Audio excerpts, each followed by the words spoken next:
বাড়িতেই বানিয়ে ফেলেছিলাম মিক্সড ফ্রাইড রাইস।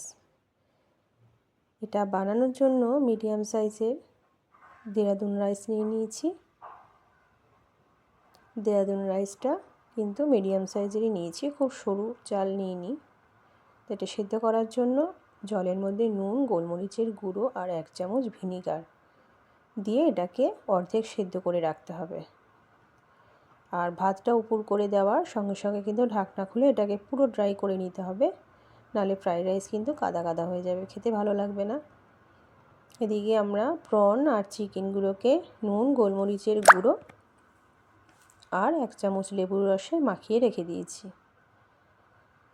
2টো ডিম দিয়ে ডিমের ভুর্জি বানিয়ে নিয়েছি।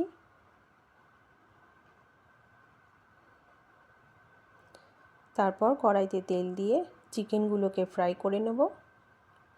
চিকেনটা ফ্রাই হয়ে গেলে প্রনগুলোকেও আমরা ওই তেলের মধ্যে ফ্রাই করে নেব। পুরোটাই তুলে নেব।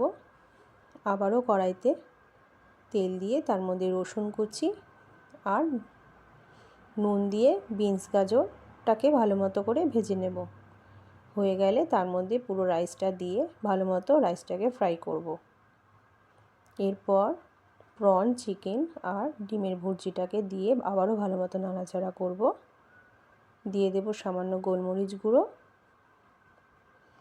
চালটা পুরো ফ্রাই হয়ে গেলে এর মধ্যে সোয়া সস দিয়ে দেবো।